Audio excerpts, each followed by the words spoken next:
Just a little introduction. My name is Matt Bailey, and I'm the Vice President of Engineering at Club NFT. Um, I know many of you met Art Gnome earlier and are probably familiar with him. Actually, Jason and I are brothers. And we've actually worked on a fair number of projects together historically. So we've done a basketball visualization site together and have worked at some startups together. And when Jay started doing some of his initial work, sort of pre-NFT on trying to compile catalog raisonnés into like one digital repository, I had been working with him sort of on the back end to help facilitate some of that effort. And that's sort of how he stumbled into blockchain and NFTs. And I recall at the time, he sort of came to me and was like, hey, check this out. I've been buying, these pictures of cats and, crypto punks online. And I thought, oh, geez, like, I'm going to have to tell my brother, like, dude, you can't own a JPEG. Like, that doesn't make any sense. Like, growing up, Jay has always been sort of the artist and creative type, and the rest of my family was more on the engineering side. And so I, immediately sort of started to think like, well, I need to explain this to him. Like, clearly he's confused if he's sending people money online and thinks he's like now owning JPEGs. Like this isn't healthy. And on the left here, you can see sort of one of our chats from back in 2018. Him trying to explain to me sort of the process of like this was rare pepes, of how to mint them and what they mean. And I was just lost. I was like, I don't know what you're talking about. This is all really confusing. And I think for a lot of people, especially early days, that was sort of how it felt. And as Jay started his blog, the Art Gnome blog, like a lot of other people, I started reading and sort of internalizing and understanding things better. And through a process of really kind of trying to sort of show him that like none of this made sense, I started exploring the technical side. And one of the really interesting things to me, probably around 2018, 2019, is starting to meet a lot of the developers. I would sort of challenge them on like, well, this technology is not fully baked and there's a lot of things that still are missing. And, for the most part, the ones that I really respect and ended up gravitating towards were like, you're right. And despite all that, it's super cool and super transformative, and we get to actually build it. Slowly over time, I sort of morphed from this like, well, this isn't fully baked and this doesn't make any sense, to like, this is really great. Like, there's an awesome community of creative people. There's some super passionate technical people who really want to move the space forward. In the meantime, there's a lot of great things that are happening as well. And so that was sort of my entry. I've been a software engineer for 15 years, sort of in the traditional Web 2 world. I've worked in green technology and robotics primarily prior. And in 2021, obviously joined Club NFT with Chris and Jay and started running engineering and working full-time in Web 3. I have been collecting probably actually since around 2018, primarily on Ethereum. And then these days, most of my collecting is on Tezos. I'm active in the development community in both Ethereum and Tezos. And then personally, big fan of, art, technology, basketball, and like I said, spending time with a family. You can find me on Twitter and most socials under CryptomChambers, and feel free to reach out if you have any questions in the future. So like any good software engineer, my immediate thought whenever I have to do anything complicated is to try to get AI to do it and then pass it off as my own. In this case, unfortunately, ChatGPT could not make slides for me, but it did come up with an excellent explanation. And I do highly recommend, by the way, anytime you come across any technical, technical problem or something, you come across a term, it does do a pretty great job at explaining technology. So for a lot of these concepts, I actually do encourage people to use ChatGPT as a tool to go in and ask it to sort of break down or explain some of the concepts, and it can do a good job, but it doesn't make slides, so that's too bad. So I want to start with my first NFT, and this is actually a 12-year-old me from my basketball days, probably my peak physical condition. And it's kind of a funny backstory. This card has kind of followed me my entire life. So through college and really my entire professional career, somehow somebody gets a hold of this card. Usually, somebody sends it to someone else, or like, Jay has sent it to like people I work with, and it begins to circulate. And so when I started to first get into NFTs, Jay's telling me like, I'm buying and selling rare Pepes and buying all this work, and being naive, I'm like, wow, if all these people are making all this magical internet money, I should find something to mint, and I'm going to make a bunch of magic internet money. I'm not a creative, my background's mostly technical. And so my first thought is, I'm going to find the easiest platform, most straightforward. I was kind of familiar with some of the more, early XCP rare Pepe that required a lot of hurdles. I came across this website, Mintbase, which had a really easy interface. You just upload the photo, write a couple fields, and then I figure, I'll mint it. And of course, somebody's going to come along and spend a bunch of money on it. And as we all know, just because we mint something doesn't mean it makes it valuable or that somebody will want it. I think early days that was somewhat of a lesson for me, is that like, okay, it's really cool that you can make NFTs, but there's a whole host of other things that come along with it that I actually think is one of the things that VCA is so important for, is that it's important that you understand that there's more to the NFT community than just being able to mint things, that there's a whole ecosystem, and there's promotion, and there's just a lot more to it that at that time didn't exist for artists. You really kind of had to find your own way. And in addition, it was sort of a teaching lesson, because in retrospect, I look back, there are many things about using Mintbase that sort of now, with all the understanding I have about NFTs, I wish I knew at that time. And so, here's some basic information, just, things that you would typically see when you go to a marketplace. It was minted on Mintbase, the date, the contract, the token ID, and then there's this thing, the token URI. And so that link there is basically the metadata that is associated with the NFT. And when we look in a minute, I'll sort of dig into what that means, and sort of how it relates to the NFT overall. So if we're talking about sort of like the anatomy of an NFT, like how is an NFT constructed, this is, kind of a basic diagram. We have our blockchain, and on the blockchain lives a smart contract. And, for many marketplaces, they deploy their own contract, and it's what's known as a shared contract. And as an artist or a creative, you can come in and mint your NFT on their contract. There's also, self-sovereign or self-creative contracts, things like Manifold, where you can deploy your own, and you sort of own and maintain and mint NFTs through that. Now, on the smart contract, there's actually sort of like what you can think of as like a spreadsheet. It's a ledger.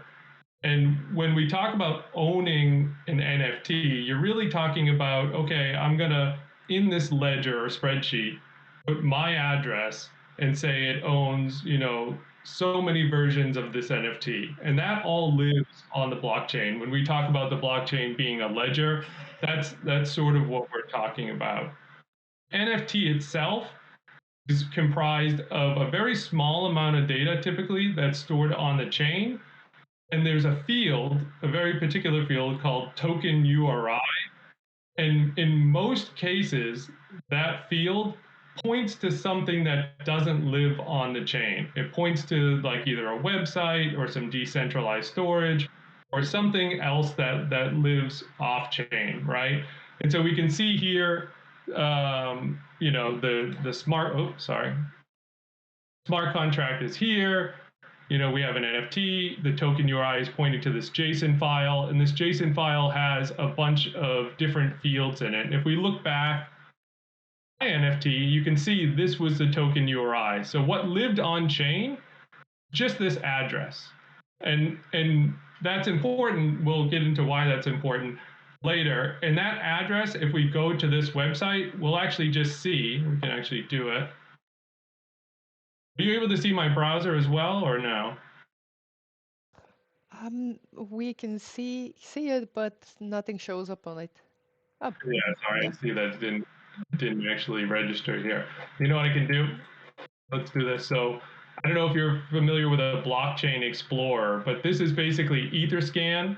When we want to interact with a smart contract, there's Etherscan is one option, and it's basically a way to interact with the contract that lives on the blockchain and take a look at some of the fields that are present. So I mentioned that, like, within a smart contract, there's, or for an NFT, a token URI.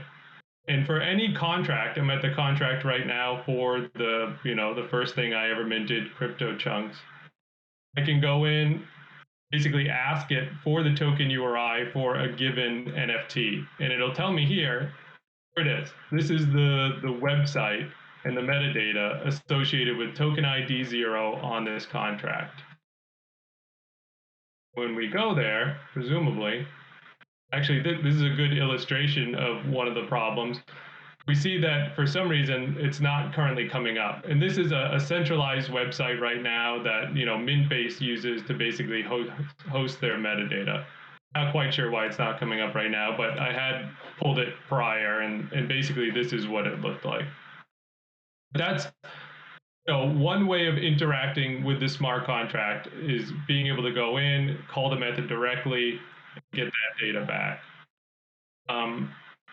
Looking further down, so the metadata itself, this is something that I sort of want to discuss, and I think often gets overlooked in NFT construction. So many of you might be familiar with contract standards. So you might know, in Ethereum, we have ERC 721, ERC 1155, and that really defines sort of the functionality of the NFT. What can you do with the NFT? How can you transfer it? How can you, put it up for sale? Things like that. And in Tezos, we have what's known as FA2. But in addition to there being contract standards, there's actually metadata standards as well. And it's important to know what those are. And again, in the next slide, we'll sort of understand why. But it basically defines interoperability within Web3. So by having a standard for the metadata, and that means like what fields you expect to be present, any other application that is dealing with NFTs or dealing with Ethereum blockchain basically knows what to expect for fields for your NFT and can display them. So in the case of a marketplace, we define here are the fields that are associated with an NFT. And when you go to OpenSea or when you go to Super Rare or you go to any other site, they know, okay, I expect these fields to be present, and I can actually display the metadata to the front end. And if you look at any of these links, and I'm happy to share the presentation, you'll see there's actually like a paper written or a standard written that basically defines what fields are expected to be in there. And you might be thinking to yourself, well, I mint NFTs all the time, and I've never actually like gone in and filled any of these fields, myself. And often what happens is when you're minting through, say, Object or Super Rare or OpenSea, is that they're asking you specific information when you're minting, and then they're constructing this metadata on the back end on your behalf. And so it's a little bit transparent to the user that that's what's happening. Really what they're doing is they're minting the NFT with the small amount of data on the blockchain. They're uploading a JSON file to some storage, hopefully decentralized, and creating that link. Then any other marketplace or app in the future that wants to be able to display your NFT will be using that metadata. And I'll explain next sort of how that works. So you might be familiar with the term indexer, and it's interesting. I think a lot of people are sort of like the dark secret of Web3 is that a lot of what we actually interact with in terms of applications, in terms of marketplaces, isn't really Web3. It's actually Web2. And the reason I say that is that if we look at the diagram here, what an indexer does is basically it's a traditional server that's watching for transactions and things that occur on the blockchain. and then recording them in a more advantageous format in a database to make it easy to query later. And why that's important is that the blockchain, while it's great at a lot of different things, it's not super efficient to query, and it doesn't contain all the information that you need to actually display, in this case, an NFT. And so if we look and walk through, sort of what usually happens with regard to an indexing service, you might come in and decide to mint an NFT, and then that goes onto the blockchain. And what happens is there's a server that's listening and says, oh, I just saw something that was minted. In my database, I'm going to say, NFT1 is minted.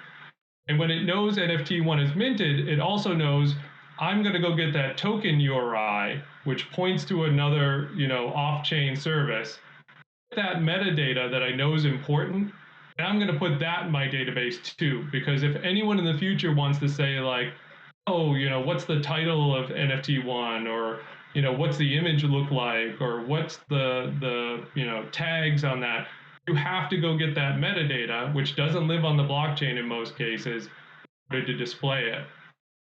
If you go in and interact with the blockchain and list the NFT, the indexer will pick up that transaction occurred and that you want to list the NFT, and that will also go in the database. And so, as I mentioned, why it's important that we have indexers in our ecosystem is that, most websites, when you go and you start browsing and looking around, if they had to go to the blockchain and look up the state and go through all the transaction history, it would take a really, really, really long time, and the user experience would be terrible. In addition, it would be lacking a lot of what we consider important about NFTs, which is the artwork and the tags and the description and the things that traditionally we associate with the NFT itself. And so, when you go and interact an object, where it's pulling that information from is actually an indexing service. And so you may be familiar, there's companies like Morales, companies like Infura, Object is running their own indexer. Teztalk, which is an open source for Tezos, is a phenomenal indexer as well. And those really end up being sort of the backbone of a lot of what we interact with day to day. Looking at the slide, if in the absence of an indexer, if I'm an independent developer, and a lot of Web3 depends on these independent developers, you would have to run, a full node is what they call it, that contains all the history. And again, it would be this like costly effort and take a lot of time, and the user experience isn't great. And so that's why indexers exist, and that's why they're important. And really it gets back to why metadata standards are important. What an indexer is doing is actually going out and getting this data, and it needs to know what fields to expect so that it can actually organize it and put it in a database and make it searchable and queryable and fast.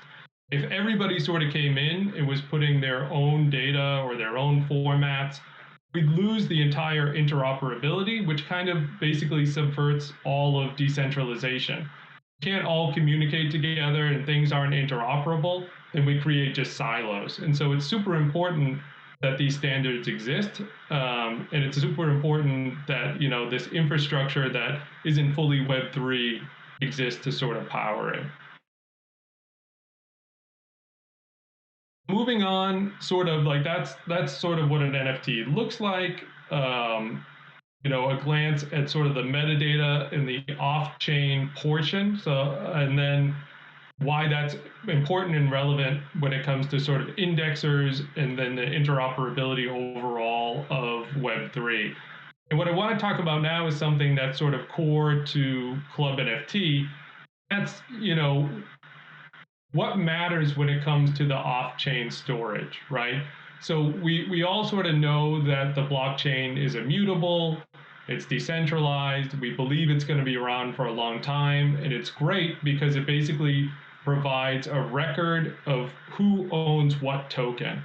What it doesn't contain is all the other important parts that are important to collectors and creatives, which is the artwork itself, again, the details of the artwork, and the things that we associate when we go to a marketplace and traditionally want to buy an NFT.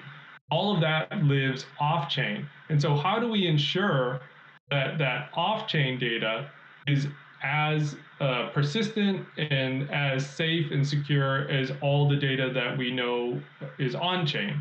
And so there's a couple different strategies that are used to storing off-chain data. If we jump back to my initial NFT, the one thing you'll note is that this is a centralized link. And the problem with a centralized link is, and we can jump over, that it can go away. So, we know that domain names typically have a lifespan of maybe 3 years. They're not forever. Basically, if you stop paying your DNS fee, then, it could be lost. If a company goes under and stops operating, then the website no longer works. And so it's very fragile. And the problem is, when I used Mintbase at the time, I didn't know fundamentally when I was uploading the image where that image was going. In fact, my assumption was it's the blockchain. It must be going on the blockchain, right? It turns out it wasn't. It was going to storage somewhere else that someday will fail. We know that will happen.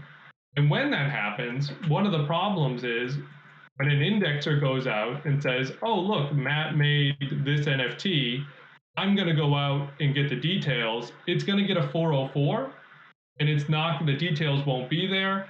And now the marketplace and any other application that wants to display that NFT no longer can. It's broken. So the token exists. I can prove I own the token. All of the data that was associated with it is now gone, which, for a lot of people who deeply care about the artwork and the metadata associated with the token, that's a pretty important thing. And so in addition to just being able to go away, and we've seen this actually occur before, there's no provability when it comes to just a traditional website link. And what does that mean? So, I upload my image and associate it with my NFT, and it's just, goat.jpg at this URL. But as the owner of this URL, I can make anything be goat.jpg. I can change that image to anything I want at any time. And then all of a sudden, that means that when I go to a marketplace or I go to an app, the thing that I thought I bought is changed from under me because someone else decided to change the image completely.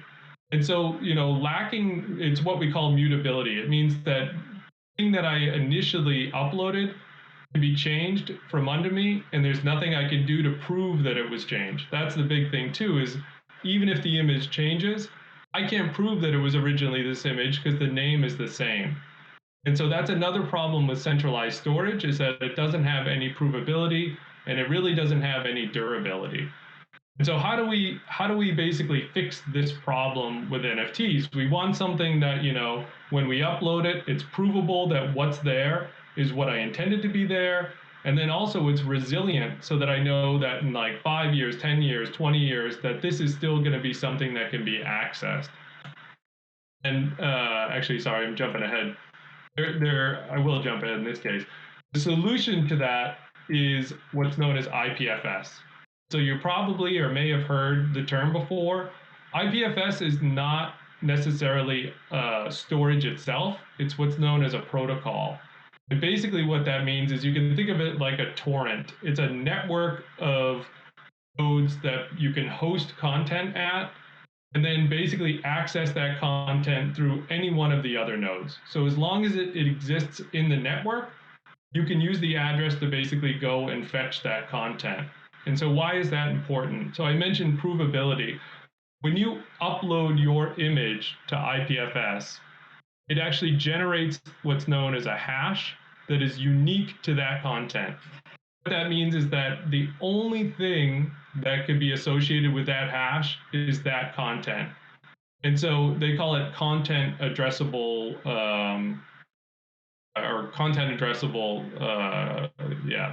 hash. And so what it means is that if I ask for this hash, I'm guaranteed to get back this image.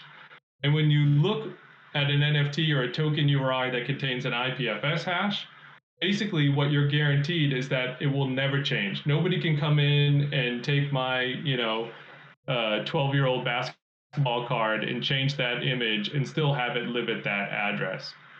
In addition, what it means is that many people can have copies of this image on IPFS, and it's available through any gateway.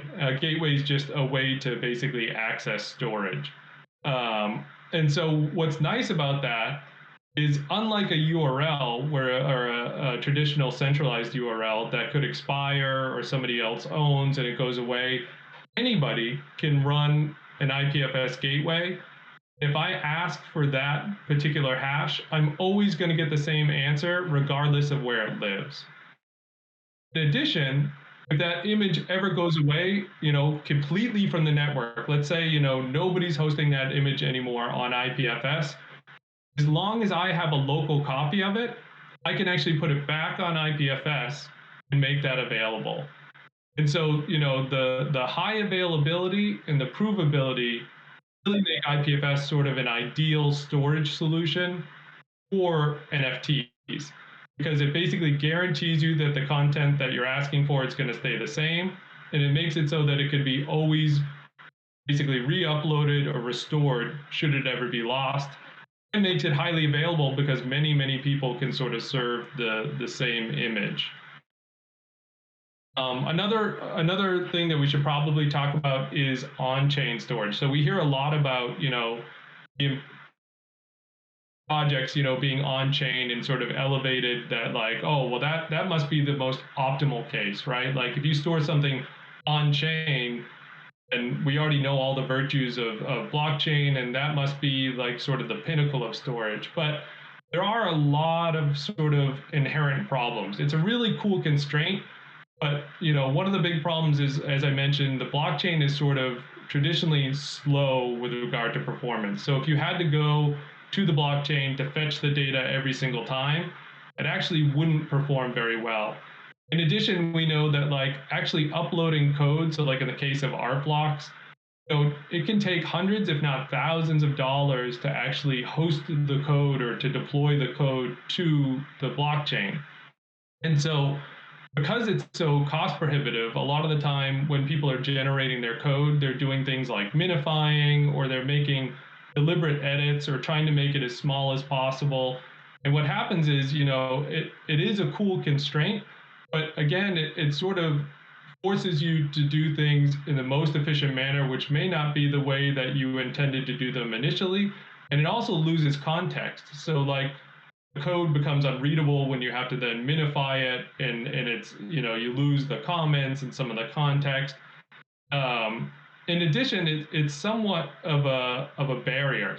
So if you're an artist who's just starting out, and maybe you don't have the hundreds or thousands, it becomes something that is prohibitive for a certain segment of the population, which in my opinion is not great. Limiting the exposure or limiting who can access or making something sort of be an ideal that people can't access isn't great. In addition, the space constraints, so there are space constraints, sort of rule out certain types. So if you're going to do large HD video or 3D, it would be very prohibitive. And then lastly, from a preservation standpoint, and we've talked to a number of professional preservationists, the best case for preservation is that, especially for digital, that you have many copies that span many different varieties of media. So optimally, you would have some on some long-term storage, you could have some on cloud storage, you'd have a backup locally. IPFS sort of provides for that. You can use whatever storage mechanism you want, but still make it accessible. Despite what you might have heard, there are plenty of instances where blockchains maybe aren't forever, and the technology that you chose to mint on doesn't, last hundreds of years.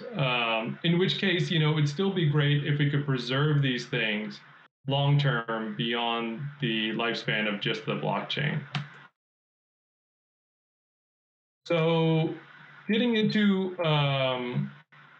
this is sort of a common refrain within the crypto community, right? The not your keys, not your NFTs, and what does that mean? So in the case of NFTs, you have your wallet, and if you're self-custodying your wallet, meaning you have like a ledger or you're using, MetaMask, you're directly interacting with the blockchain. You have your keys secured, and basically, like, regardless of what happens, you can always access your NFTs or your currency. There's another sort of model that people might be familiar with called custodied, and that's basically where somebody else is managing your wallet or keys, interacting on your behalf.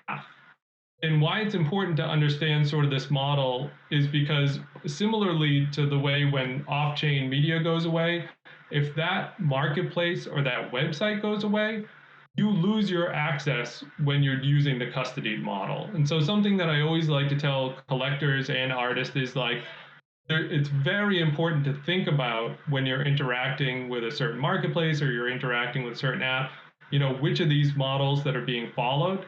And sort of the parallel that we're talking about is, in the case of off-chain assets, ability to basically self-custody those so that you control the off-chain media long term. And that gets into basically what Club NFT is around for. And so what Club NFT does, if you're not familiar, is when you come to our website, you can enter the wallet addresses, both Tezos and Ethereum, and we'll go to the blockchain, find all the NFTs that you own, and we'll actually start to analyze all the metadata associated with them. And we'll give you sort of a view of how your NFT is stored, basically the security, and define on a certain criteria, like, how well it's constructed. Here we actually in the background go and download all of the IPFS files, which would be the image files, the thumbnails, the metadata, the JSON, and basically make them available to you to download.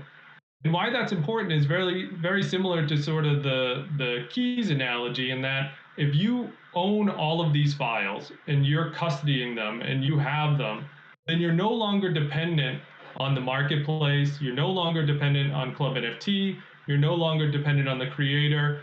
You own the token and you'll always have access to that.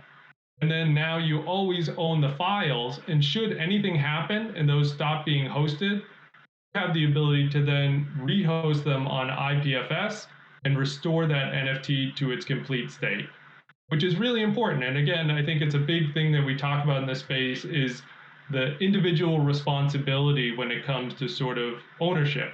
That, depending on some of these other entities, can get you into trouble because long term they just may not exist. So basically, make a lot of what you own less valuable. Getting into some just basic minting tips, there are for IPFS services, if you're looking to mint, and there is a cost associated with basically IPFS when you're storing something.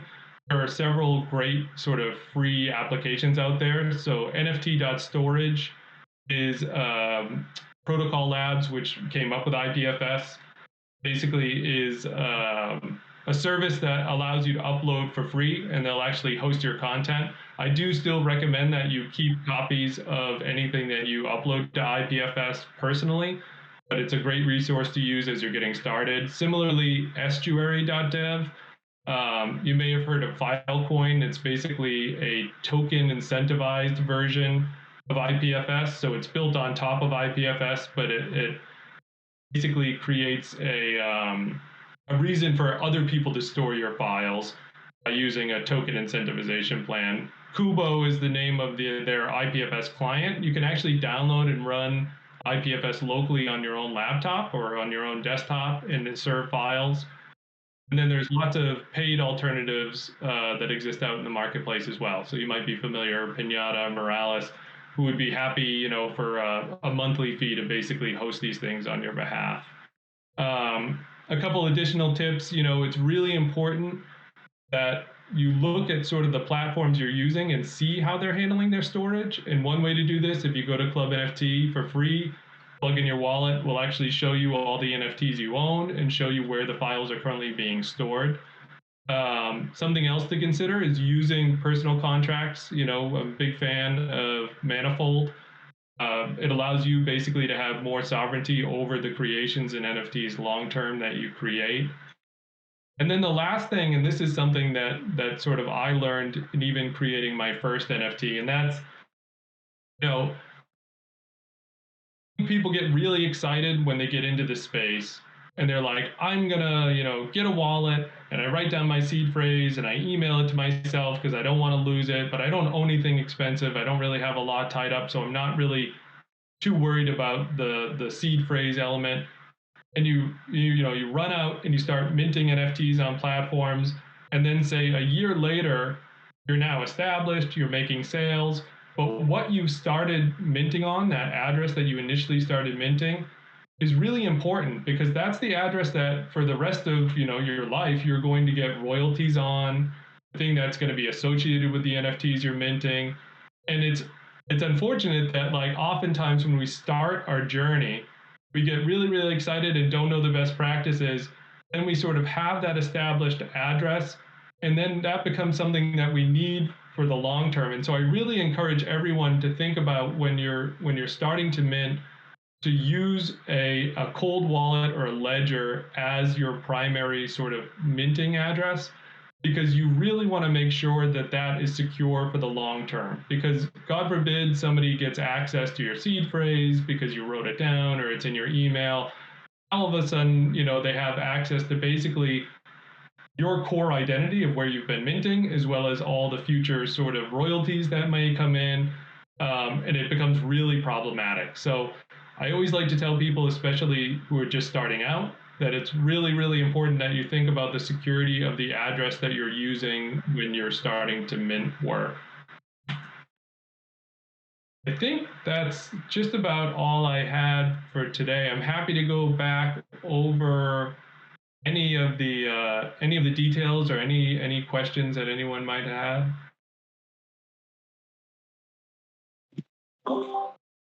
Hey, this is Connie. First of all, thanks so much for this. I think what I've really loved about your presentation is how you've kind of mapped out in broad strokes the entirety of the NFT like ecosystem and infrastructure, but also how you've pointed out the weak links. And there are a lot of elements here that are kind of new to me, and I kind of wanted to wrap my head around them a little bit better. I understand that centralized storage is kind of the main vulnerability here, along with the question of custodied versus self-custodied.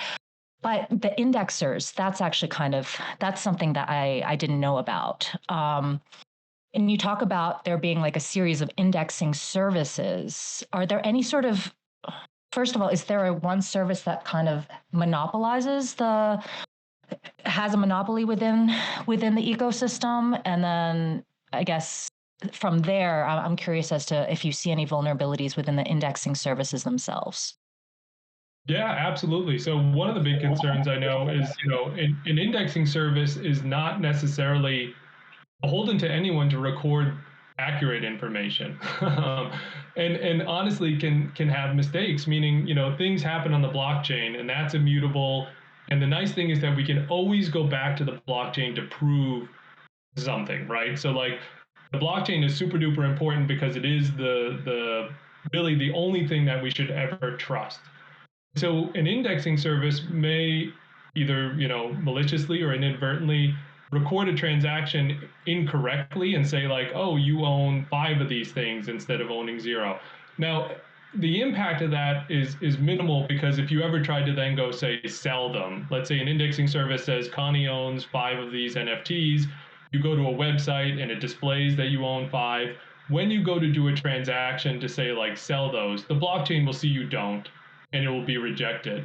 But the information that is stored within an indexing service can be wrong, because it is just basically a record of what we think was on. Now, with regards to like how many or how centralized indexers are, there are a lot of different projects out there. Generally, most marketplaces are running their own indexer. Indexers can either broadly look at all transactions on the blockchain, or in the case of like say a website like Super Rare, they really only care about things that happen on their contract, right? They're not trying to index the entire world like say an OpenSea is. They really only care about any operations that are occurring on the Super Rare contract. And so they'll likely only index the operations they see on the blockchain that pertain to their particular marketplace. And that's true, I think, of a lot of marketplaces, that they sort of handle that themselves. But there are these larger entities that do power most of what we see in the Web3 space. And as I mentioned, Morales is one, and Infura, Alchemy. OpenSea runs their own indexing service, or runs their own indexer, and many people rely on their API in order to basically display information about NFTs. Um, and there are even open source ones. One that I really like, and I mentioned earlier, the Tez Talk guys. They build and maintain their own indexer that anybody could run on their own, and basically get access to all of this, information to power their own applications. But it is something that people aren't always aware of, that that this sort of infrastructure exists that's not fully Web3. It's a very Web2 oriented architecture that sort of powers and makes this all usable. But again, I don't mean to say it to be scary, because at the end of the day, real truth and the real sort of like state of things is on the blockchain, and that's immutable. And regardless of sort of what the indexers say, it doesn't really change the reality of what's on the blockchain. Fantastic. There was one more question I did have about indexers. How I didn't see the link between indexers and IPFS. Can you kind of explain how that works? So when in the case of like when an NFT is minted, that token URI field, the first thing an indexer does is it sees that it was minted, it goes and fetches the token URI URL, and then it tries to parse that metadata that lives there. And that URL could be a centralized link. It could, it should be IPFS in our opinion. Could even be on-chain data. What's interesting with regard to on-chain is that a lot of the time when you hear about something being on-chain, you figure, well, it must not have any externalized or off-chain data, right? But like in the case of a project we all know, Art Blocks, they do host the code on-chain, but their token URI actually still points to metadata that the indexers use to basically learn about the product, and that marketplaces are using to render. So despite the fact that the code itself lives on chain, they're still using off-chain resources to be interoperable. And so like, I don't think people fully realize that a lot of the time, even in the case of on-chain projects, they're still using off-chain assets, basically make it interoperable. But to answer your question, the relationship there is the same as it would be for a centralized server. It's basically content the indexer needs to go out and get, and then parse and store. And in our opinion, the most resilient strategy is to put in an IPFS, so that 5 years from now, when an indexer goes to learn about your NFT, they don't find a dead link because it was a centralized link. They find it on IPFS, and they're still able to basically harvest and display that information. Awesome. That makes everything very, very clear. Thank you so much. No problem. There are such things, by the way, as fully on-chain, meaning they don't, sometimes they'll even use the token URI field to embed the image data or something like that. The important thing to note there is that like, there is support in many indexers for that special case. If you do something non-standard, like if you put something in that token URI field that's not expected, what ends up happening is that indexers won't find it. They'll try to pull it down, they'll try to understand it, and because it doesn't meet the standards they're familiar with, sometimes we'll kind of just get thrown away, or it won't be indexed properly. And what ends up happening is either you won't find it in the marketplace because the token wasn't indexable, or won't render the way that you anticipated it to. And so for really large popular projects that are fully on chain, somebody might go through the effort, who runs an indexer, of special casing and say, okay, for this project, it's so important and people interact with it so much, I'm going to write custom logic to basically parse it. If you're just a creator and you're getting started, not following the standards, chances are the indexers aren't going to pick up on those standards and won't parse what it is you're trying to do. And so it's always best to sort of stick to the metadata standards, which again, sounds like it's a task for the creative, but most of the time the marketplaces or wherever you're minting, they're sort of constructing that metadata on your behalf.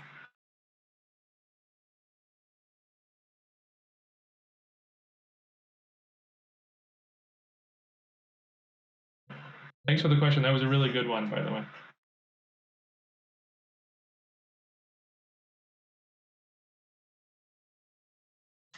Anything else? Anything anyone's and don't be shy if there's anything. I know it's Jay often criticizes me. I tend to go for the technical details right away. I don't know, for someone who spends a lot of time in this, some of this stuff seems very familiar to me, but I know the terminology and a lot of the concepts may be brand new. So any questions, I'm more than happy to go into more depth or explain.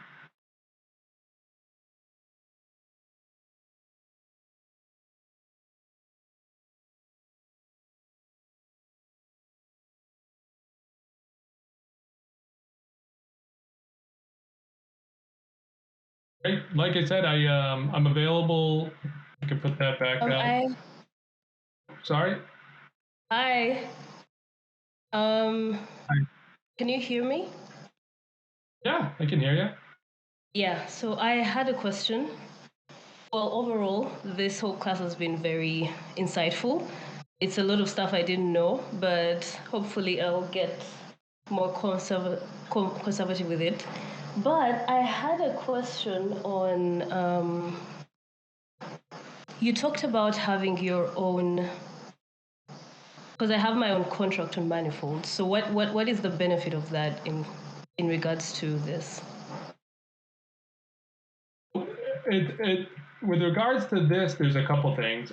You can kind of control where your off-chain assets are actually placed. So when you own the contract, you get more control over basically the way your NFT gets constructed. Now, Manifold is a bit opinionated in this, meaning like they have a default, but it can be changed, meaning where it gets uploaded to. The additional benefit is that, for shared contracts, there's generally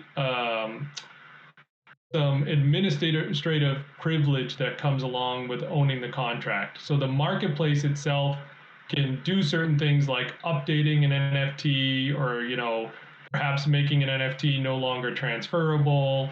And if you don't have that control, basically you're trusting whoever the other entity is that is the administrator to do the right thing on your behalf. In addition, you're also,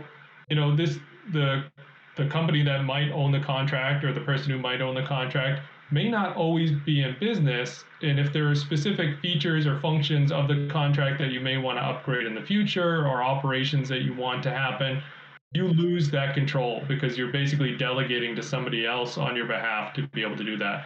Now, if you are the administrator of the contract, then, presumably for as long as you have access to your keys, have the power to make all of those changes, which is just, in good practice. You don't have a dependency there on someone else.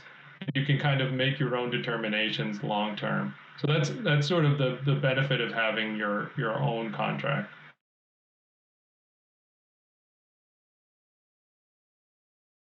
Thank you. That was very helpful. Yeah, sure. I know in the case, many artists are sort of surprised to learn, when you mint on OpenSea, if you go and look at the metadata there, they're actually hosting all of the metadata and the images on their own centralized server. So if you're a creative or an artist and you're just starting, and again, you're looking for sort of like most straightforward approach to go and mint, OpenSea is a great UX, right? And a great experience in terms of being able to mint.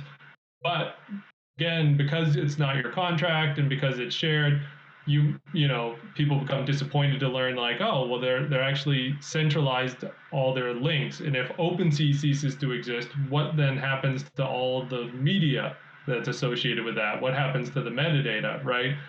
I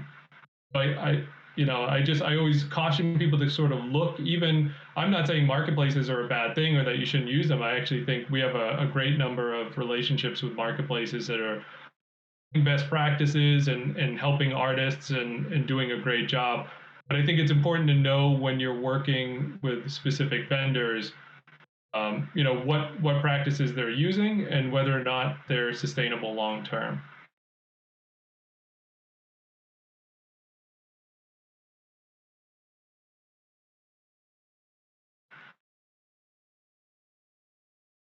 And that is, as I mentioned, so even if you're not interested necessarily in downloading all of the content associated with your NFTs, if you club to Club NFT, again, completely free, you'll get an assessment of basically all the existing NFTs, and it will show you all of those fields in the metadata, what the values are, and where the data is effectively stored. So you can kind of see for yourself, basically, depending on the marketplace of the contract, what practices are being followed.